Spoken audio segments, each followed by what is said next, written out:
if they can do this to me, they can do this to anyone. These are bad people. These are, in many cases, I believe, sick people. When you look at our country, what's happening where millions and millions of people are flowing in from all parts of the world, not just South America, from Africa, from Asia, from the Middle East, and they're coming in from jails and prisons, and they're coming in from mental institutions and insane asylums. They're coming in from all over the world into our country. And we have a president and a group of fascists that don't want to do anything about it because they could right now, today, he could stop it. But he's not. They're destroying our country. Our country is in very bad shape, and they're very much against me saying these things. They want to raise your taxes by 4 times.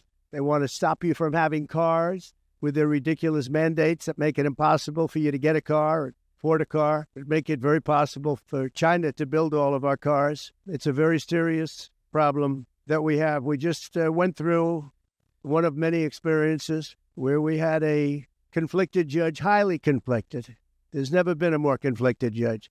Now, I'm under a gag order, which nobody's ever been under. No presidential candidate's ever been under a gag order before. I'm under a gag order, nasty gag order, where I've had to pay thousands of dollars in penalties and fines and was threatened with jail. Think of it. I'm the leading candidate. I'm leading Biden by a lot, and I'm leading the Republicans to the point where that's over. So I'm the leading person for president, and I'm under a gag order by a man that can't put 2 sentences together, given by a court, and they are in total conjunction with the White House and the DOJ, just so you understand. This is all done by Biden and his people. Maybe his people more importantly. I don't know if Biden knows too much about it, because I don't know if he knows about anything. But he's nevertheless the president, so we have to use his name. And this is done by Washington, and nobody's ever seen anything like it. So we have a judge who's highly conflicted. You know what the confliction is. Nobody wants to write about it, and I'm not allowed to talk about it. If I do, he said, I get put in jail. So we'll play that game a little bit longer. We won't talk about it, but you're allowed to talk about it. I hope you do, because there's never been anybody so conflicted as this. As far as the trial itself, it was very unfair. We weren't allowed to use our election expert under any circumstances. You saw what happened to some of the witnesses that were on our side. They were literally crucified by this man who looks like an angel, but he's really a devil. He looks so nice and soft. People say, oh, he seems like such a nice man. No, unless you saw him in action. And you saw that with a certain witness that went through hell. And when we wanted to do things, he wouldn't let us do those things. But when the government wanted something, they got everything. They got everything they wanted. It was a rigged trial. We wanted a venue change where we could have a fair trial. We didn't get it. We wanted a judge change. We wanted a judge that wasn't conflicted. And obviously he didn't do that. Nobody's ever seen anything like it. We had a DA who was a failed DA. Crime is rampant in New York, violent crime. That's what he's really supposed to be looking at. Crime is rampant in New York. Yesterday in McDonald's, you had a man hitting him up with machetes, a machete. Whoever can imagine even a machete being wielded in a store, in a place where they're eating, and he's going rampant. And Bragg is down watching a trial on what they call crimes. They're falsifying business records. That sounds so bad. To me, it sounds very bad. You know, it's only a misdemeanor, but to me, it sounds so bad. When they say falsifying business, that's a bad thing for me. I've never had that before. I'm falsifying. You know what falsifying business records is? In the first degree. They say falsifying business records. Sounds so good, right? It means that legal expense. I paid a lawyer, totally legal. I paid a lawyer a legal expense, and a bookkeeper without any knowledge from me correctly marked it down in the books. A very professional woman, highly respected, she testified, marked it down in the books as a legal expense. So a legal expense, paid a lawyer, is a legal expense in the books. It's not a sheetrock, construction, or any other thing. It's a legal expense. Think of that. This is what the falsification of business records were. And I said, what else are you going to call it? What else are you going to call it? Now, I would have testified. I wanted to testify. The theory is you never testify, because as soon as you testify, anybody, If it were George Washington, don't testify, because they'll get you on something that you said slightly wrong, and then they sue you for perjury. But I didn't care about that. I wanted to. But the judge allowed them to go into everything that I was ever involved in, not this case, everything that I was ever involved in, which is a first. In other words, you could go into every single thing that I ever did. Was he a bad boy here? Was he a bad boy there? And my lawyer said, what do you need to go through? And all you wanted to do is testify simply on this case, because I would have loved to have testified. To this day, I would have liked to have testified. But you would have said something out of whack, like it was a beautiful sunny day and it was actually raining out.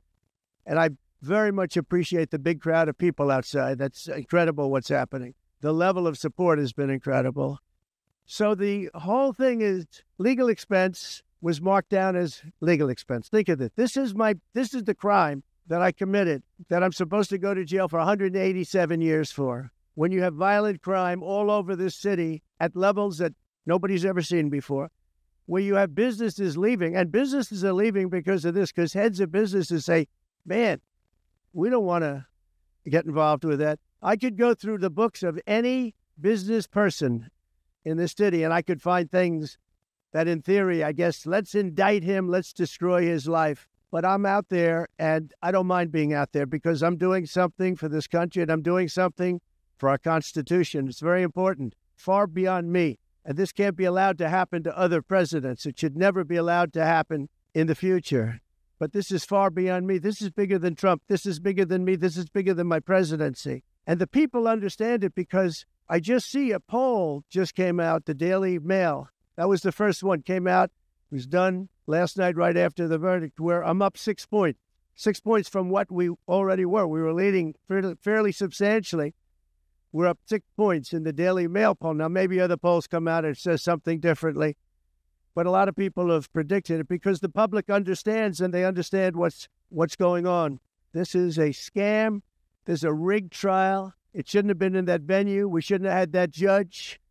He should have allowed us to have an election expert. We had the best expert, most respected expert, head of the Federal Elections Commission. He was all set to testify. He was waiting for 2 days. And when it was his turn, Bragg's people protested, and the judge knocked him out, said you can't testify. He actually said you can't testify for anything having to do with the trial. You can say what the federal elections is.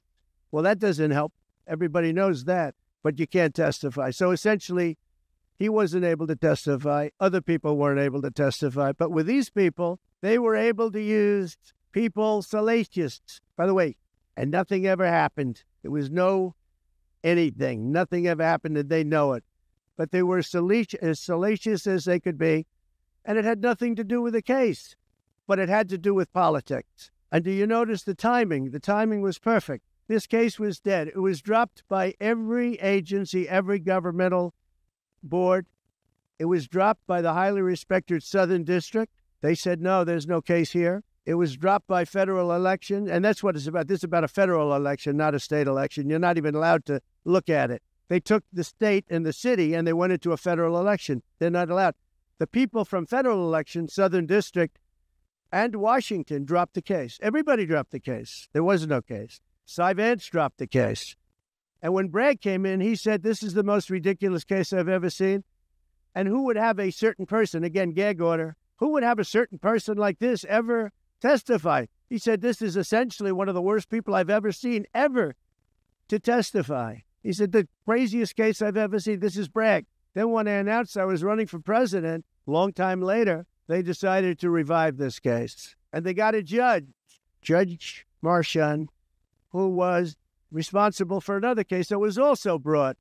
It destroyed the life of a very good man, by the way. Destroyed the life of a very good man who went to prison once, and then they just put him in prison again because they said he lied. He didn't lie. I looked at the statements he made. In fact, he didn't remember something, and they put him in jail.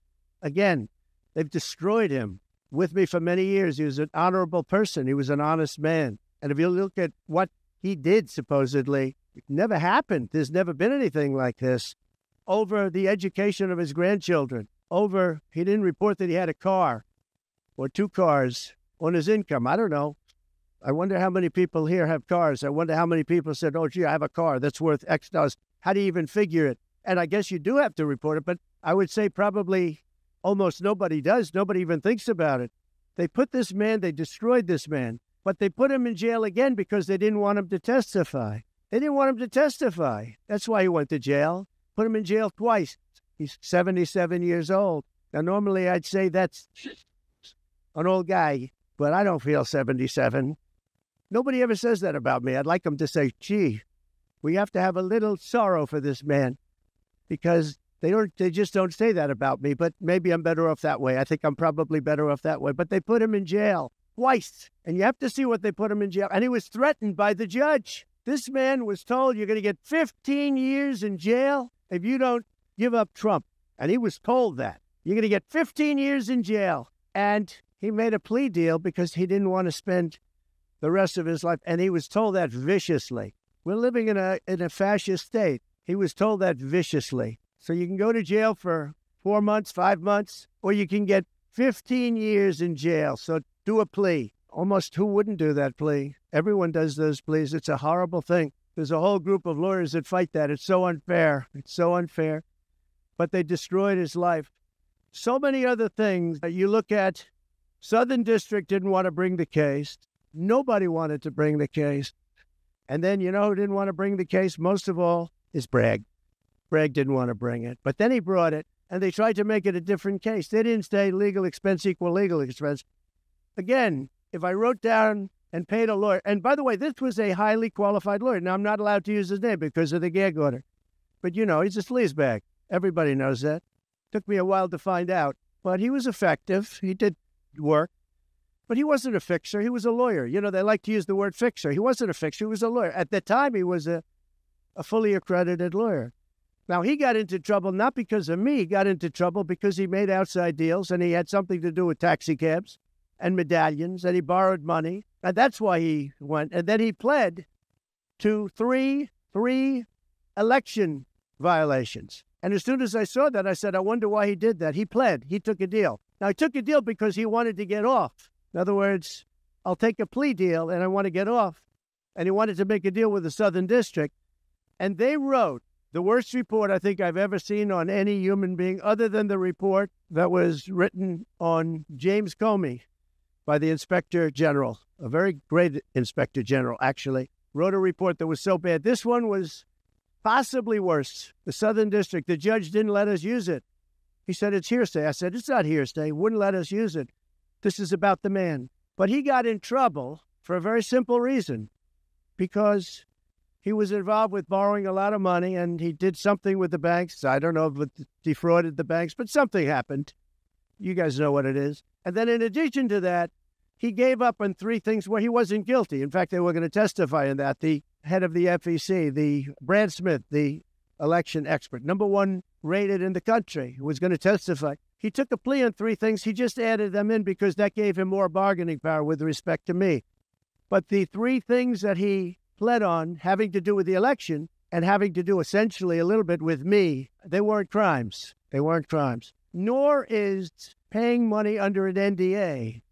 So we have an NDA, non-disclosure agreement. It's a big deal in non-disclosure agreement. Totally honorable, totally good, totally accepted. Everybody has them. Every company has non-disclosure agreements. But the press called it slush fund and all sorts of other things. Hush money, hush money. It's not hush money. It's called a non-disclosure agreement. And most of the people in this room have a non-disclosure agreement with their company. It's a disgrace. So it's not hush money. It's a non-disclosure agreement, totally legal, totally common. Everyone has it. And what happened is he signed a non-disclosure agreement with this person, I guess other people, but it's totally honest. You're allowed to make the payment. You don't have to make it. You can make it any way you want. It's a non-disclosure agreement. And he signed that. And there was nothing wrong with signing it. And this should have been a non-case. And everybody said it was a non-case, including Bragg. Bragg said, until I ran for office. And then they saw the polls. I was leading the Republicans. I was leading the Democrats. I was leading everybody. And all of a sudden, they brought it back. It's a very sad thing that's happening in our country. And it's a thing that I'm honored. In a way, I'm honored. It's not that it's pleasant. It's very bad for family. It's very bad for friends and businesses. But I'm honored to be involved in it because somebody has to do it. And I might as well keep going and be the one. but I'm very honored to be involved because we're fighting for our Constitution. The money that was paid legally. There was nothing illegal. In fact, the lawyer in creating the NDA, because at that time he was a fully accredited lawyer. He wasn't a fixer. I never thought of him as a fixer. The media called him a fixer, or the prosecutors called him a fixer. He was a lawyer, and he was fairly good. Later on, I didn't like what he did. I didn't like, for instance, I didn't like that when I became president, he went around and made deals with companies. When I heard that, he was gone. He was gone. And he had payments coming to him, and a lot of this involved things that are very simple. There was nothing wrong. This was standard stuff, all standard stuff. Everything involved was standard. There was no crime here.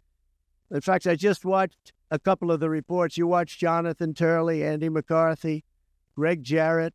You look at all of these people, Mark Levin, all very talented people, great people, many more.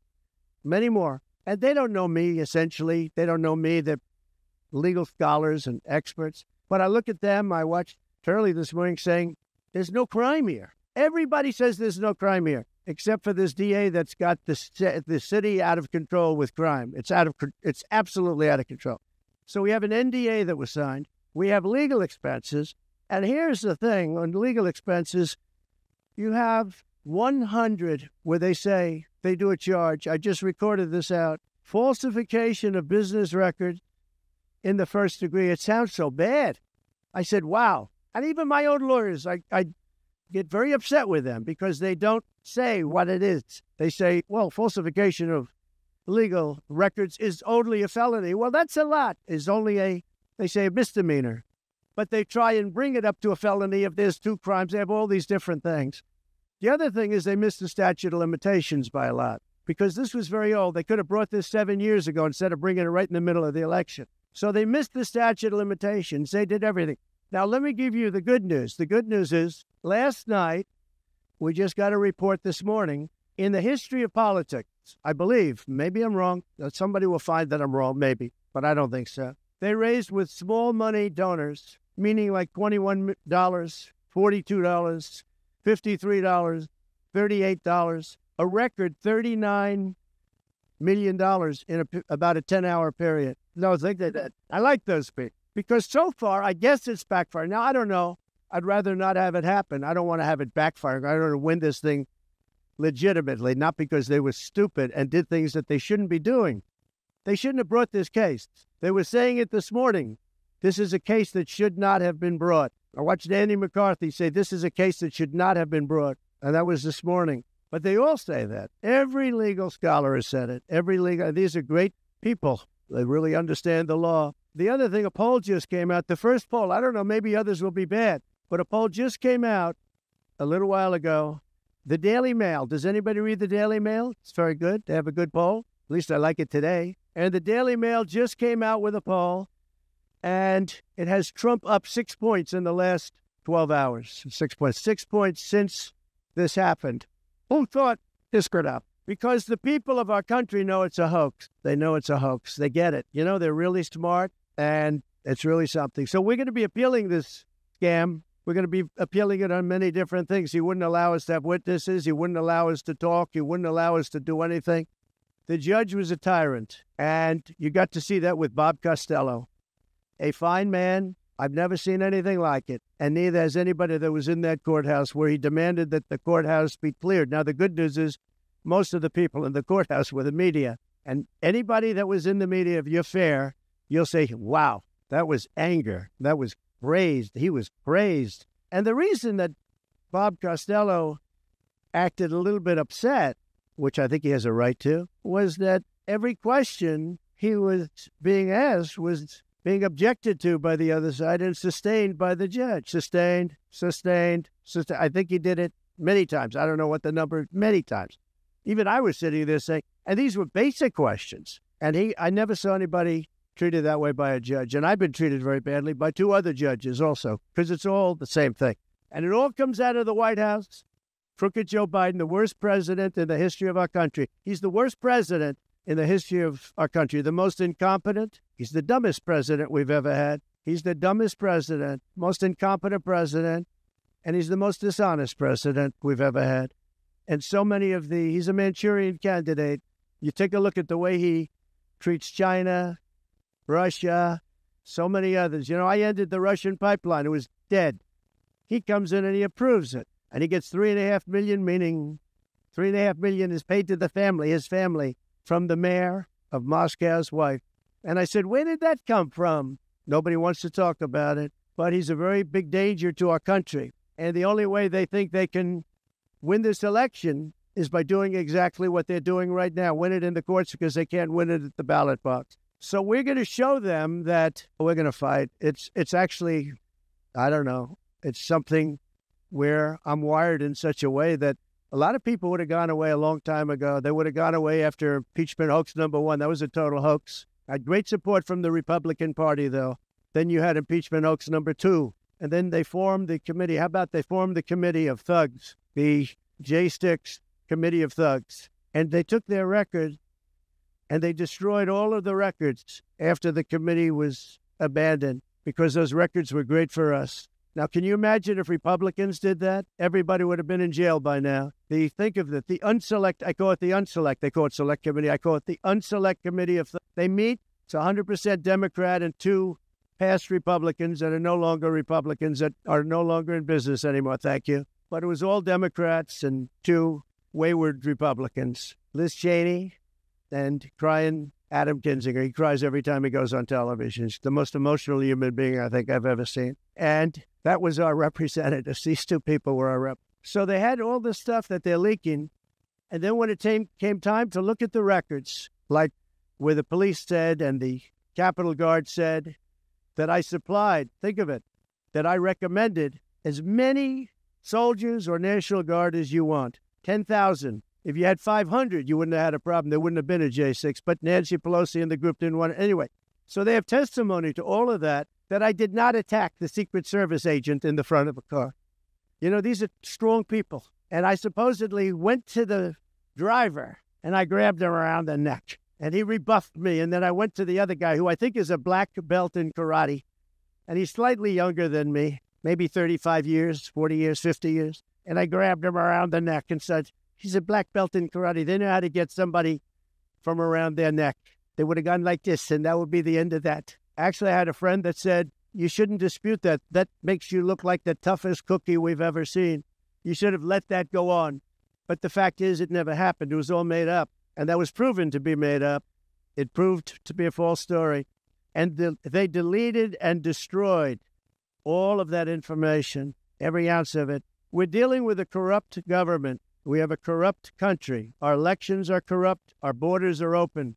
Our borders are going to be closed very soon. November 5th is going to be the most important day in the history of our country. Now, when I say that, because my people are always saying, do this, because we're fighting for America, DonaldJTrump.com. I hope everybody watching right now, DonaldJTrump.com, because it really makes a difference.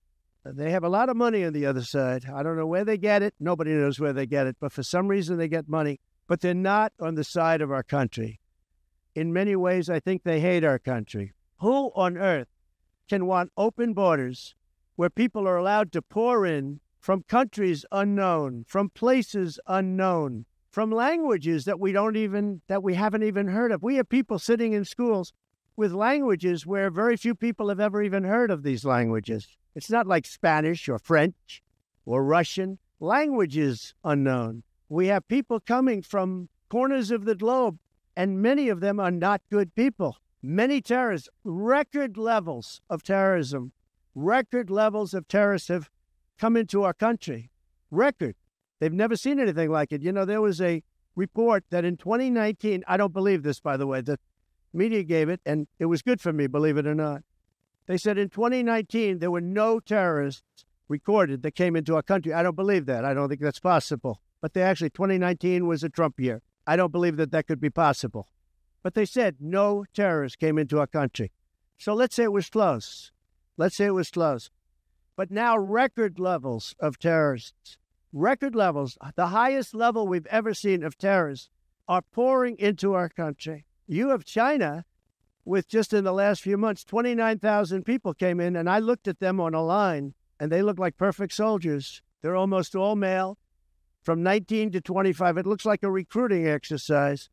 They have beautiful tents. They have propane stoves. They have cell phones, the best you can buy. I said, what's going on? It looks like they're building an army right in our country. Now, I don't think that would happen, right? We're losing our country. And I really think that this is an event, what took place yesterday with this judge. Look, we have conflicted, but he's a crooked judge. And you'll understand that. And I say that knowing that it's very dangerous for me to say that. And I don't mind, because I'm willing to do whatever I have to do to save our country and to save our Constitution. I don't mind. So thank you. So we will continue the fight. We're going to make America great again. Very simple. When people fight MAGA, they say, we're going to fight. I watch Biden. We're going to fight MAGA. We're going to stop MAGA. It's make America great again. That's all it is. MAGA. Make America great again. Our country's in serious trouble. We owe $36 trillion. We were energy independent for the first time ever. And now we're begging Venezuela for oil. One statistic you have to hear. Venezuela was crime-ridden. Caracas, the cities, crime-ridden. 2 years ago, 3 years ago. They just reported a 72% drop in crime in the last year because all of their criminals, most of them, and the rest are coming in now, the ones that didn't come in. In Venezuela, their prisons have been emptied into the United States. Their criminals and drug dealers have been taken out of the cities and brought into the United States. And that's true with many other countries. The Congo has just released a lot of people from jail. Congo, Africa, just released a lot of people from their prisons and jails and brought them into the United States of America. This is what's happening to our country, and it's not sustainable by anyone. Little things like our kids can't have a Little League game anymore because you have tents and you have migrants living on the fields. That's the least of it. People are taking over our luxury hotels, migrants, and yet our veterans, our great veterans, are living on the street like dogs. They're living on the streets. But migrants are living in luxury hotels in cities all over our country run by Democrats. So it's my honor to be doing this. It really is. It's a very unpleasant thing, to be honest, but it's a great, great honor. We're gonna do what I have to do. I'm going to do it, and the support has been. That's why I mentioned the number of $39 million. That's why I mentioned we're up 6 points, and we went up a lot over the last month because everybody saw it was a rigged deal. It was a rigged trial. But we're going to make America great again. We're going to make it better than ever before. November 5th, remember, November 5th is the most important day in the history of our country. Thank you very much, everyone.